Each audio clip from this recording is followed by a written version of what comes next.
Buongiorno e ben trovati a questa edizione del nostro telegiornale. Sono ripresi attraverso Tarvisio, porta d'accesso all'Italia, i flussi di gas approvvigionati da Gazprom. All'annuncio su Twitter della multinazionale russa è seguita una comunicazione ufficiale da parte di Eni. In una nota la società spiega che la ripresa delle forniture è stata resa possibile dalla risoluzione da parte di Eni e delle parti coinvolte dei vincoli che derivano dalla nuova normativa introdotta dalle autorità di regolamentazione austriache. Eni era al lavoro per risolvere la situazione dallo scorso 1° ottobre, quando la fornitura era stata interrotta, come da comunicazione della stessa società, per la dichiarata impossibilità di trasportare il gas attraverso l'Austria. Gazprom, insieme ai suoi buyer italiani, ha spiegato su Twitter la multinazionale russa, è riuscita a trovare una soluzione per quanto riguarda il formato della cooperazione alla luce delle modifiche normative che sono state introdotte in Austria a fine settembre di quest'anno. Ciò consentirà di riprendere le forniture di gas russo. E sul tema dell'energia è in gioco il futuro dell'Europa. Sono parole del presidente della regione Massimiliano Fedriga, che ha commentato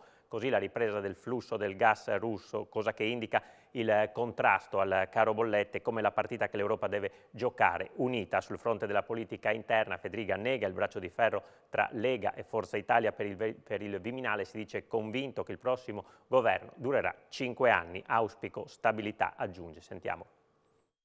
Se i paesi del vecchio continente non avranno un approccio unico per contrastare il caro energia, rischia di saltare il sistema produttivo e sociale europeo e l'Europa stessa. A dirlo è il presidente della regione Massimiliano Fedriga.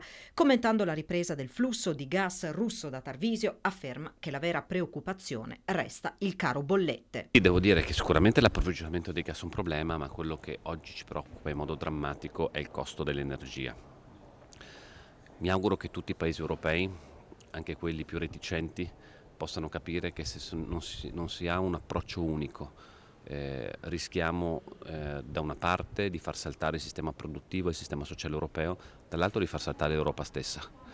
Sorprende, devo dire, che alcuni paesi che sono padri fondatori dell'Europa scappino da questa responsabilità, perché scappando da questa responsabilità se ne assumono una molto più pesante, ovvero quella di far implodere l'Europa. Invece voglio difendere l'Europa, voglio difendere il sistema produttivo europeo, il sistema sociale europeo, e quindi serve una risposta unica europea a questa crisi che oggettivamente, con l'aumento di questi prezzi, che comporta poi un'inflazione enorme dall'approvvigionamento di materie prime al costo appunto dell'energia, se non diamo la risposta rischiamo la desertificazione industriale e commerciale di questo paese e dell'Europa. La Germania non solo.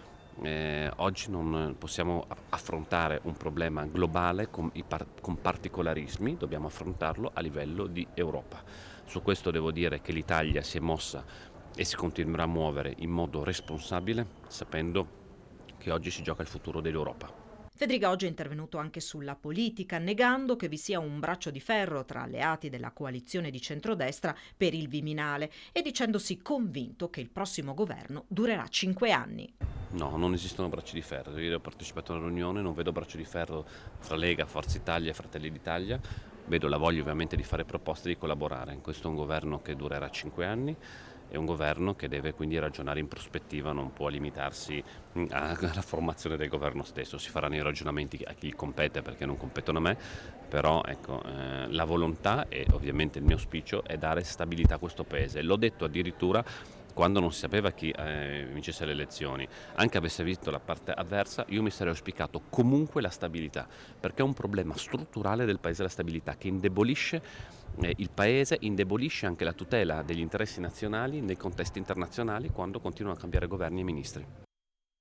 10 nuovi impianti di biometano da realizzarsi nell'arco di 3 anni in Emilia-Romagna, Lombardia e Friuli, Venezia, Giulia e Puglia, con l'obiettivo di ottenere energia pulita, ridurre i costi di trasformazione del latte e produrre fertilizzanti. È il progetto biometano di filiera lanciato dal gruppo Granarolo e dalla Confederazione dei Bieticoltori, che rappresenta oltre 5.200 aziende agricole e zootecniche italiane, anche in chiave di risposta al caro energia. Obiettivo dichiarato: entro il 2025 produrre 30 milioni milioni di metri cubi di biometano agricolo all'anno, evitando l'emissione in atmosfera di 60.000 tonnellate di anidride carbonica. Al contempo il progetto punta a mettere sul mercato circa 500.000 tonnellate all'anno di fertilizzante rinnovabile o digestato, ciò che rimane dal processo di produzione del biometano stesso. Parte degli impianti, il cui investimento totale è di 70 milioni, sarà finanziato con i fondi del PNRR, mentre la gestione sarà affidata a società agricole consortili costituite da soggetti promotori. Cambiamo argomento, è stata presentata oggi dalla Regione la campagna vaccinale anti-influenzale. Il Consiglio, rimarcato anche dal vicepresidente Riccardo Riccardi, è quello di confrontarsi con il proprio medico di base. L'assessore non nega che la lunga serie di vaccini legati al Covid possa rendere le persone titubanti. Sentiamolo.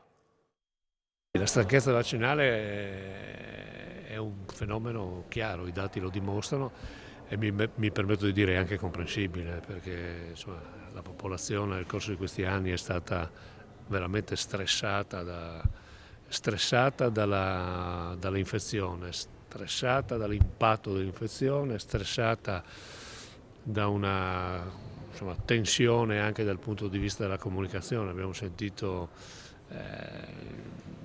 esperti o presunti tali dire tutto il contrario di tutto, quindi è chiaro che il cittadino va incontro ad una confusione ed è evidente, è prudente. Io consiglio sempre di ascoltare il medico del quale tu hai fiducia e farti guidare da lui. Questo è un comportamento che mi sento nuovamente di proporre, perché nessuno di noi può considerarsi autosufficiente in scelte di questo genere, a meno che non sia un professionista della salute, ma ci sono tanti che professionisti della salute non sono, quindi farebbero bene secondo me a tenere questo tipo di comportamento.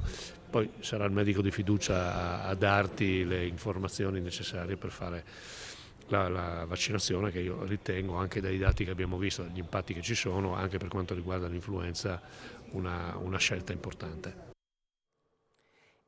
Ora passiamo alla cronaca. La Guardia di Finanza di Trieste ha scoperto e sanzionato 141 persone che hanno percepito illecitamente il reddito di emergenza a sostegno istituito in piena pandemia. I trasgressori hanno incassato in 2 anni oltre 300.000 euro. Percepivano sussidi pubblici per i quali non avevano alcun diritto. A scoprirli sono stati le Fiamme Gialle di Trieste, che hanno sanzionato 141 persone, ospiti di strutture con oneri a totale carico dello Stato, che hanno indebitamente richiesto e ottenuto il reddito di emergenza.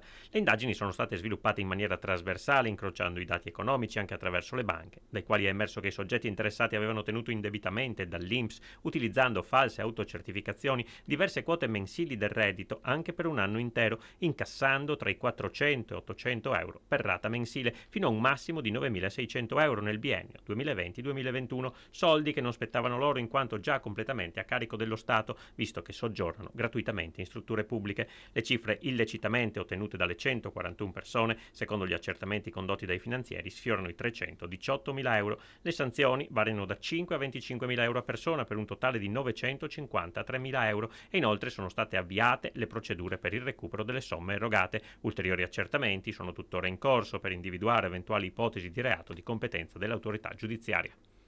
2 incidenti si sono verificati questa mattina all'alba in Friuli Venezia Giulia. Il primo è avvenuto alle 6 a Fiume Veneto sulla A28. All'uscita di Cimpelli una donna di 49 anni ha perso il controllo della vettura andando a sbattere contro un muro. La conducente è stata soccorsa e trasportata in ospedale in condizioni non gravi. Il secondo incidente si è verificato alla stessa ora a Premariacco, lungo la ex provinciale 48, e ha causato il ferimento di 2 persone. Qui le 2 vetture si sono scontrate frontalmente, facendo capottare ruote all'aria uno dei 2 mezzi. Sicurezza sul lavoro, sorveglianza sanitaria, formazione e welfare. Raccoglie tutti questi ambiti il nuovo centro Coram Servizi Imprese, che è stato inaugurato ieri a Remanzacco in strada Oselin. E in questo polo, che si gestiscono in forma integrata tutti i servizi rivolti alle imprese, gestiti alla 3ª generazione dalla famiglia Rampino Cordaro. Il lavoratore e il suo benessere sono al centro dell'operato di Coram. Censiti tutti gli infortuni che si sono attualmente sul lavoro, il loro costo medio per l'impresa è di 28.000 euro, cioè 400 euro al giorno, ha spiegato l'amministratore delegato Riccardo Cisilino, numeri che evidenziano l'importanza della prevenzione, sempre con il coinvolgimento degli stessi lavoratori.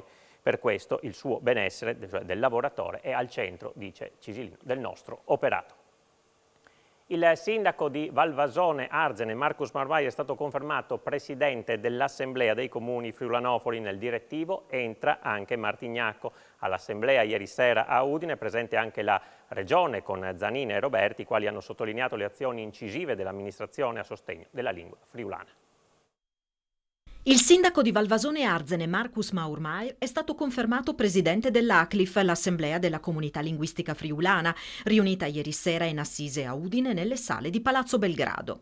A deciderlo sono stati i rappresentanti dei 138 comuni aderenti, insieme a Maurmai, confermato quasi per intero anche il direttivo, composto da Daniele Sergon, primo cittadino di Capriva del Friuli, dagli assessori comunali di Tavagnacco, Ornella Comuzzo e di Tricesimo, Alessandra Vanone.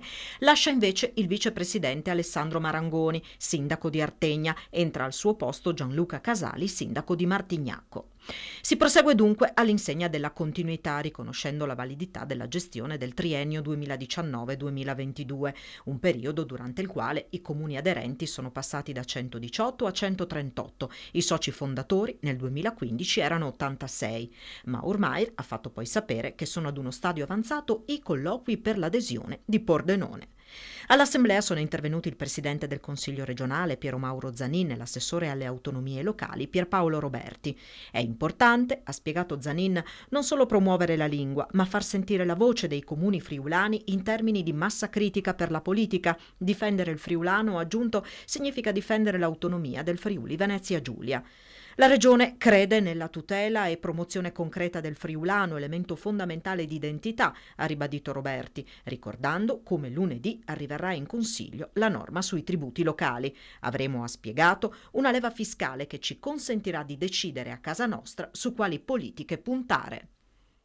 Grande successo ieri sera per la sfilata ad alta moda Udine Fashion Night, trasmessa in diretta da Telefriuli dalle autorità, all'ospite d'onore Gabriella Carlucci, parole sentite di apprezzamento per la qualità e creatività delle proposte degli imprenditori artigiani del territorio. Vediamo. Un inno alla forza e determinazione dei piccoli e medi imprenditori artigiani del territorio che hanno resistito ad un periodo durissimo, ma anche una vetrina per valorizzare l'eccellenza del settore in termini di creatività e professionalità. Grande successo ieri sera per la seconda edizione di Udine Fashion Night, sfilata ad alta moda, andata in scena in Piazza Libertà e trasmessa in diretta da Telefriuli, organizzata da Barbara Beltrame e Anna Mareschi Danieli. È stata proprio la vicepresidente di Confindustria Udine ad aprire la serata. Sul palco anche il presidente della regione Massimiliano Fedriga, il sindaco di Udine Pietro Fontanini e poi l'ospite d'onore Gabriella Carlucci. Quindi la sfilata in passerella di più di 100 abiti a rappresentare 9 brand d'eccellenza del territorio. Un evento spettacolo creato e pensato per promuovere il nostro territorio. La sua bellezza, la sua artigianalità, il suo saper fare e la sua imprenditorialità. La competitività del nostro tessuto produttivo, in particolar modo in un settore che è un valore aggiunto enorme per il sistema paese, non solo Friuli Venezia Giulia. Pensiamo alla moda, qual è il valore aggiunto del brand Italia che possiamo portare in giro per il mondo. Però dicevo, l'unico modo per essere competitivi è la qualità che noi possiamo garantire nel nostro sistema produttivo. E penso che questa serata celebri proprio questo: la qualità, la capacità manuale, la creatività e l'ingegno. Fare questa manifestazione qui nel cuore di Udine con le bellezze del nostro artigianato veramente è un piacere. Quindi grazie per questo vostro impegno, grazie per coloro che sfileranno con i modelli che avete creato, perché come diceva bene il nostro governatore sono le cose che danno valore aggiunto a questa terra.